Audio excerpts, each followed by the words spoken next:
Yo, what is going on today, guys? It is Sam, better known as me. Welcome back to the Raid channel today.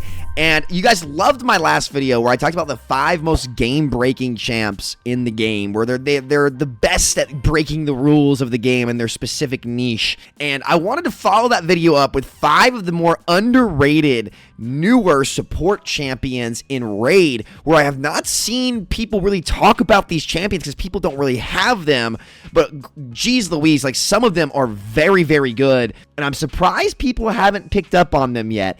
I'm very, very excited for this one. But speaking of champions, I'm going to give it to Game Leap real quick, who does all the production for this channel. Thank you guys so much. A big shout out to them. I would not be able to upload at all if they did not handle the production because I got too many things going on in too many places. But let's get to the champions. Check it out. Real quick, guys, get your free Elenaril by clicking my link in the description right now. You'll also get the amazing champions Vergis, Tagoar, and Deacon Armstrong as you level up at levels 10, 20, and 30 subsequently. And here's all you got to do. Log out of Plarium Play on your PC and uninstall. Click the link in the description and register with a brand new email. Then launch Raid and complete the tutorial. Then go to your inbox and claim your first champion.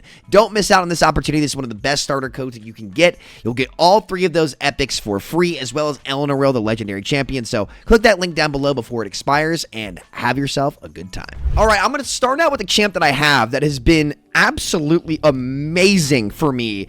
A newer champion here. Really wish I had a better blessing on her, but that's Prava the Slitherer, dude. Prava's nasty. She's still on my main arena team. Not built that well. I got her actually up to 90k HP. That's not bad, I'm not gonna lie. But Prava has an insane kit, and you can check her reviews in game. 4.9, 4.9, 4.9, 4.9, 4.8, 4.9, 4.8. It's insane. Insane champ. Okay, on the A1. Attacks one enemy, transfers all debuffs from this champion to the target, and it can't be resisted if she's under 3 or more debuffs. Amazing ability, especially against Dragon hard, right? Jumps off the page right there. Dragon, pushing all those poisons back to the boss. If you get her to the boss, I'm pretty sure she can solo it by herself. Absolutely insane. Now, you do need to clear the wave. She can't do that, but if you get this champ to the boss, I think it's a guaranteed win against Dragon. It's absurd, okay? On the A2, absolutely insane ability here. Malignant Energy 3-turn cooldown. Heals all allies by 25% of this champion's max HP. Meaning, when I have her built at, like, what do I have her built at? 90k HP. That's a, like, 20,000 HP heal on, instantly on the entire team. That is a big, big chunk of HP right there. With increased defense and increased speed on a 3-turn cooldown. This is one of the best, like, increased speed abilities in the game. Big healing. You're setting up the defense increase as well for your whole team. Literally one of the best setup abilities in the game with a massive heal. Awesome. Then on the A3, it gets better, okay?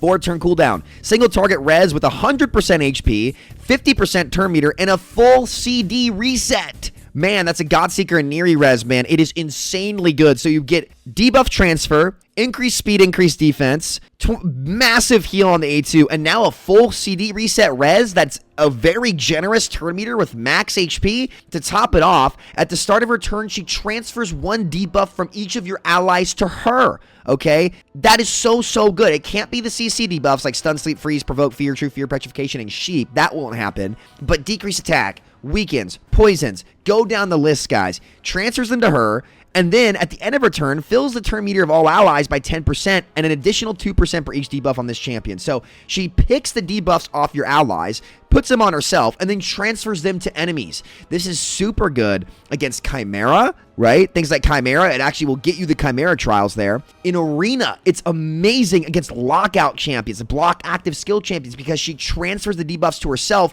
and cleanses your squad without actually having to use a skill, because the cleanse is on the passive, right? Makes her very good. And to top it off, 20% speed in all battles.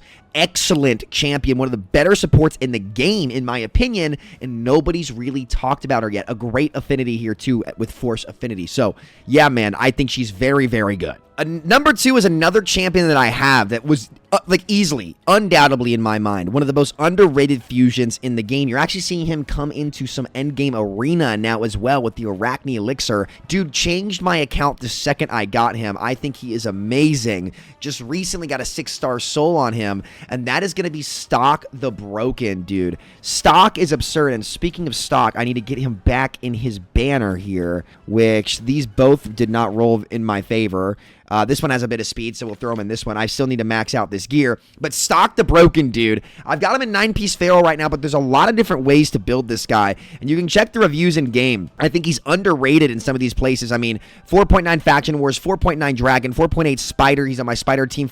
He should be a 5 in Demon Lord. I think he's so damn good in Demon Lord. He's underrated in Hydra if you need a support. He's pretty good in Chimera too. Stock is so good. What does this guy bring to the table, man? On the A1 double hitter, each hit has a 50% chance when booked of increasing the duration of poison and HP burns on the target by 1 turn. Really sick. Love that, man. Again, you're extending poisons and burns because on the A2 hit is a double hitter, activates all poisons and burns on all enemies, and then 1 continuous heal of all allies, okay? Insane. The second hit, 100% chance of destroying max HP by 3% for each poison and HP burn activated up to 60%, and then turn meter fills by 20%. This ability does so much, and it does so much damage as well. Then on the A3, the beautiful setup, 100% chance of 2 poisons for 2 turns. If they're under a burn, it does 3 poisons and a weaken for 2 turns instead. On top of that, you're getting 2 continuous heals on all allies for 2 turns on a 3-turn cooldown. Insane. So you're getting a bunch of damage, a weaken, and 2 continuous heals on your squad. And then the passive is great too. The damage inflicted by poison HP burn debuffs will ignore block damage and unkillables, okay? With an Arachne Elixir in Arena, this could actually pierce the block damage and unkillables, the Siegfrieds, all the block damage that's in Arena. It won't matter. It'll rip right through it if you have an Arachne Elixir on him, making him a very interesting Arena pick. I'd love to see a build for him like that at some point. I'll have to rebuild mine though. Whenever allies attack enemies with destroyed max HP, increases the damage dealt by 10%. So if you put him in 9-piece Feral and get, 5% more damage per debuff placed by the wearer, and you're placing 3 poisons and a weaken, that's 4 debuffs, that's 20% damage, and then another 10% damage if you can destroy the boss's max HP. Guys, that's 30% more damage from your squad. On top of all of that healing with the 20% speed in all battles. Absolutely insanely underrated champ, one of the best fusions of last year. Very glad I got him. If you've got stock, do not sleep on this champion. He will surprise you. Number 3 is another champ I have, a fusion from last year that everyone was kind of sleeping on. People didn't really know, but I think she's very good. And that's going to be Esme the Dancer, dude. I went for this champion because I needed Hydra champs, and I'm very glad I did. I've not picked up a big blessing on her, but I do have Moto as well. So at some point, I want to try her and her duo out in Arena. But Esme is really good. I mean, again, her reviews in Hydra are going to be great. I think she's actually pretty dang good everywhere in the game. Just as a filler support option, she's not gonna be a top tier everywhere, but I think in Hydra in particular, she is a top tier champion. On the A1, what makes her good? Increased attack on all allies. So every time she's attacking with none of her skills on cooldown, she's gonna be putting increased attack on your team. She's one of the best setup champions for an attack-based nuker on your team because she's gonna bring that increased attack on the A1. On the A2, an AoE 100% chance of block buffs and a weaken. Also decreases the turn meter of all enemies if Moto is on the same team. Steals 20%. So again, she'll decrease turn meter on this skill in Arena. But like honestly, I don't think she's that great of an Arena champ. I'll have to try her out a little bit more and experiment, but I don't have the blessing on her yet. So like, I really can't, unfortunately. So really solid ability there in Hydra. Block buffs and the weaken setup means like she's got you covered on 2 essential buff, 1 essential buff and another really great buff if you're trying to push the damage that you need to push, okay? On the A3, you get a 50% increase accuracy and a 30% increase speed on all allies for 2 turns, and then 100% chance of removing all buffs and enemies. So if Mischief strips you, you can use this skill to set up your speed as well as increase accuracy. The only downside is because of this buff strip, they made it a 4-turn cooldown instead of 3. Not going to be perfect for 100% uptime there, obviously, if you have a buff extender. So that's a little bit tough. But the buff strip, and if Moto's on the same team, it steals all the buffs instead. Super good skill. We love it. But really what makes her sleeper busted is this passive. When hit, has a 15% chance of randomly changing the attacker's crit hits to weak, normal, or strong hits. If Moto's on the same team, the chance increases to 30. But whenever this champion is hit, increases the turn meter of the ally with the highest attack by 50%. So every time she gets hit, your nuker is going to get 50% turn meter. This is going to get your nuker in long battles way more turns, which means way more damage. You don't have to worry about speed on your best nuker really at all. Like you're going to get way more turns just by having her on the squad. On top of that, you got 15% speed in all battles. I think Esme is a very sleeper pick, but particularly in Hydra, she's a very, very, very good champ. And honestly, you probably can get away with this in Chimera as well. I think she's probably sleeper there too because the block buffs and weaken are great. She'll buff your squad, and she can strip the increased speed or any of the other buffs that the Chimera or Viper form, whatever, might steal from you. So on top of that, with getting your nuker way more turns, she might be sleeper to get you some more damage. So yeah, we'll see. And maybe in Arena with Moto, she's pretty good. But, you know, Faction Wars would be great, but Moto's in another faction, so that sucks. The next one's a newer champ that I don't have, but I actually went up against him in Arena, and he's pretty dang good, man. I'm talking about Oscrum the Dwarf, man. Look at this champ. He looks sick. Take a look at this guy, man. On the A1, 50% chance of increasing the cooldown of a random active skill on the target by 2 turns with 10% turn meter fill on all allies by 10%.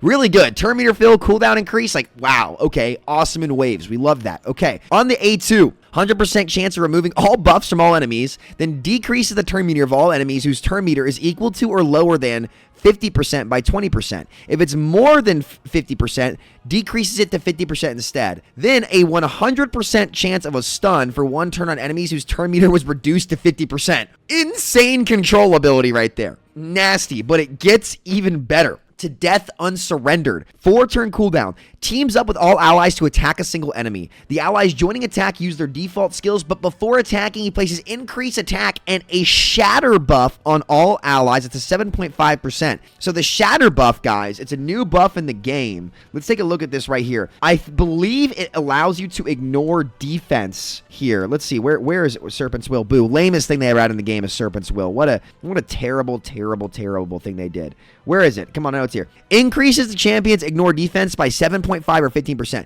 So it's not the big version, but he's going to allow your nukers to ignore more defense.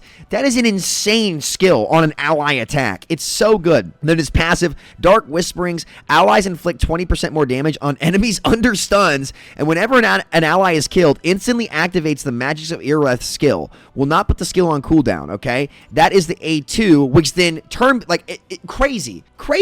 It's absolutely insane. When an ally dies, he's going to cut in and allow you to regain control of the fight? That's an insane ability. So I think this makes him great in Arena and Waves, but honestly, not bad against bosses either, depending on the boss, right? Again, like, he might struggle against bosses that can't really do a whole lot, but against Waves and all that stuff, man, I mean, Jesus, this is such an insane champion. One of the newer supports, super underrated, and nobody really has him yet, so they don't really know. Great champion. And this last one is not really underrated, but man, like, he's one of my favorite supports that I pulled on my account. He's so damn good. And the only reason I'm not using him more is because I have Feral. But dude, we gotta take it to the Sylvans, and we gotta go with Glycad, man. He's not underrated. He's a beast. He's a beast. He's absolutely insane in Hydra and Chimera in particular.